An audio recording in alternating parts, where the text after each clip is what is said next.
आज की कहानी लालच करे सो भरे। भीमनगर में 4 दोस्त रहते थे। उनमें बहुत ही गहरी मित्रता थी। वे चारों बहुत ही निर्धन थे और अपनी गरीबी दूर करने के लिए परेशान थे। मित्रों, मुझे लगता है कि हम सबको ज्ञात हो चुका है कि धन के बिना समाज में कोई सम्मान नहीं है। ठीक कहा, गरीबी में अपने भी पराये हो जाते हैं और धन हो तो सारे दुख स्वतः ही दूर हो जाते हैं। इसीलिए हमें भी धन कमाना चाहिए। धन कमाने के लिए चारों दोस्त अपना अपना घर छोड़कर विदेश जाने के लिए चल पड़ते हैं। चलते चलते चारों मित्र काशी पहुंच जाते हैं। वहां पहुंचकर वे गंगा नदी में स्नान करते हैं। मित्र, गंगा में नहा के कितनी शांति का अनुभव हो रहा है। हाँ, ठीक कहा मित्र। चलो मित्र, अब मंदिर में दर्शन के लिए चलते हैं। हाँ मित्र, हमें दर्शन करके अपनी यात्रा पर पुनः निकलना चाहिए।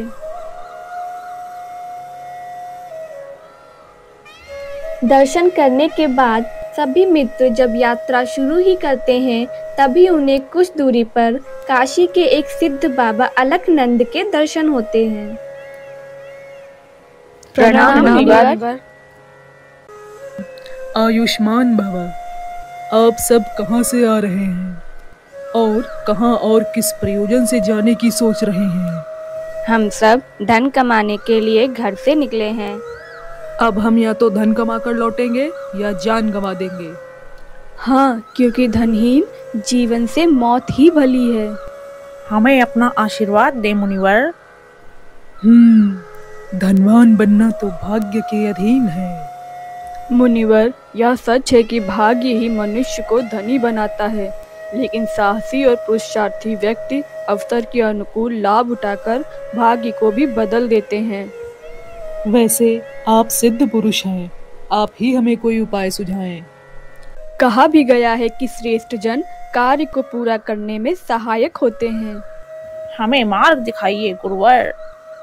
अलकनंद उन चारों की बात सुनकर प्रसन्न होते हैं और उन्हें एक उपाय बताते हैं। ठीक है वत्स, ये चारों फल लेकर तुम सब हिमालय की ओर प्रस्थान करो। वहां पहुंचकर तुम चारों के फल जिस जिस स्थान पर गिरेंगे उस स्थान को खोद कर देखना। वहां तुम्हें धन अवश्य मिलेगा और धन को निकाल कर लौट आना। प्रणाम मुनिवर।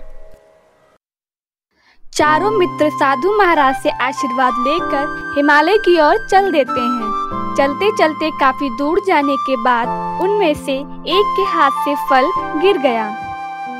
मित्रों, ये देखो, इस स्थान पर मेरे हाथ से ये फल गिर गया। साधु महाराज के कहे अनुसार अब हमें यहाँ खोद कर देखना होगा। हाँ, चलो अपना काम शुरू करते हैं। सभी ने जब उस जगह पर खुदाई की तो सबको वहाँ तांबे की खान मिलती है। अरे वाह, साधु महाराज का बहुत धन्यवाद। चलो सभी इसमें से बहुत सारा तांबा ले चलते हैं और उसे बेचकर हम धन कमा लेंगे। मूर्ख, तांबे से दरिद्रता दूर नहीं होगी। हम आगे बढ़ेंगे। ठीक है, तुम लोग आगे जाओ, मैं तो यहीं रहूंगा। इतना कहकर पहला मित्र अपनी सामर्थ्य के अनुसार तांबा लेकर घर लौट गया और बाकी के तीनों मित्र आगे की यात्रा पर निकल लेते हैं। फिर थोड़ी दूर चलने के बाद जो मित्र सबसे आगे चल रहा था उसके हाथ से फल गिर जाता है। अरे भाइयों, यहाँ पर मेरे हाथ से ये फल गिर गया। यहाँ पर भी खोद कर देखते हैं। तीनों दोस्त फल वाली जगह पर खुदाई करना शुरू कर देते हैं। मित्रों, यहाँ तो चांदी की खान मिली है। चलो हम सब यहाँ से मनचाही चांदी लेकर घर वापस लौटते हैं। पहले तांबा निकला, अब चांदी निकली, तो फिर क्या आगे सोना निकलेगा?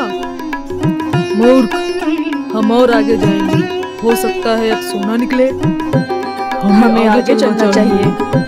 मुझे तो चांदी मिल गई, मैं तो इसे लेकर लौट जाऊंगा। तुम लोग जाना चाहते हो तो जाओ। इतना कहकर दूसरा मित्र चांदी लेकर लौट गया और बाकी दोनों मित्र आगे बढ़ चले।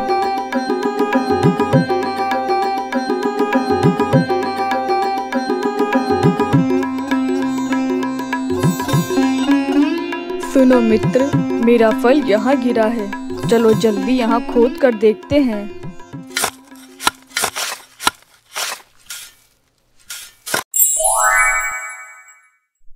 देखा मित्र, मैंने कहा था हमें आगे जरूर सोने की खान मिलेगी। ठीक कहा मित्र, चलो हम अपना मनचाहा सोना लेकर वापस चलते हैं। अब आगे जाकर क्या ही करेंगे। मूर्ख, पहले तांबा फिर चांदी और उसके बाद सोना निकला है, तो अब आगे रत्नों की ही खान निकलेगी। मैं तो आगे जाऊंगा, मेरी मानो तो तुम भी चलो। नहीं, मैं आगे नहीं जाऊंगा और यहीं रुककर तुम्हारी प्रतीक्षा करूंगा। तुम जाओ और मेरी मानो तो मत जाओ, इतना स्वर्ण हमारे लिए पर्याप्त है। चलो लौट चलो। नहीं, मैं अवश्य ही आगे जाऊंगा। चौथा मित्र आगे बढ़ता है। गर्मी बहुत पड़ रही थी, उसे प्यास लगी। वह पानी के लिए इधर उधर भटकने लगा। हे ईश्वर, कहीं से तो पानी दे दे भगवान। आप कौन हैं? आपके मस्तक पर यह चक्र क्यों घूम रहा है? मुझे बहुत प्यास लगी है। यहाँ कोई जलाशय हो तो बतलाओ भाई। इतना कहते ही उस मनुष्य के माथे पर लगा हुआ चक्र चौथे मित्र के माथे पर लग गया। ये क्या हुआ? तुम्हारे मस्तक का चक्र मेरे मस्तक पर क्यों लग गया? मेरे मस्तक पर भी यह अचानक लग गया था। अब यह तुम्हारे माथे से तभी उतरेगा जब कोई धन का लोभी व्यक्ति भटकता हुआ यहाँ आकर तुमसे बात करेगा। लेकिन आप कितने वर्षों से यहाँ थे? पहले यह बताओ, अब यहाँ किसका राज्य है? आजकल राजा वत्स का राज है यहाँ। वर्षों की गिनती तो मुझे मालूम नहीं, लेकिन जब राम का राज्य था तब से मैं सिद्ध फल लेकर अपनी निर्धनता दूर करने आया था। मैंने भी एक व्यक्ति के मस्तक पर चक्र घूमते हुए देखा था। जैसे ही मैंने उससे बात की, वैसे ही उसका चक्र मेरे मस्तक पर लग गया था। लेकिन बंधु, यहाँ मेरे खाने पीने की क्या व्यवस्था होगी? हा हा हा, ऐसी कोई व्यवस्था यहाँ नहीं है। यह चक्र जिसके भी माथे पे होता है, उसे भूख प्यास, नींद, जन्म मरण कुछ भी नहीं सताते। सिर्फ और सिर्फ चक्र घूमने का कष्ट होता है। इतना कहकर वह व्यक्ति वहां से चला जाता है और चौथा मित्र कष्ट भोगने के लिए वहीं रह गया। थोड़ी देर बाद खून में लथपथ भटकते भटकते वहां पहुंच गया जहां उसका तीसरा मित्र सोने की खान से सोना बटोर रहा था। अरे मित्र, तुम इस हालत में यहाँ कैसे? क्या तुम्हारे माथे पर ये कोई रत्न घूम रहा है? नहीं नहीं मित्र।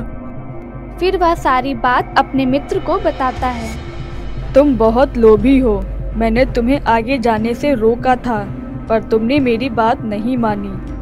किताबी ज्ञान लेकर तुम विद्वान तो हो गए, लेकिन भला बुरा परखने वाली बुद्धि तुम्हें नहीं मिली। इतना कहकर उसका दोस्त वहां से सोना लेकर चल देता है और चौथा मित्र वहां पर अपने लालचवश कष्ट भोगना शुरू कर देता है। आपको हमारी कहानी कैसी लगी? कमेंट्स में ज़रूर बताइए और लाइक और सब्सक्राइब करना ना भूलिए।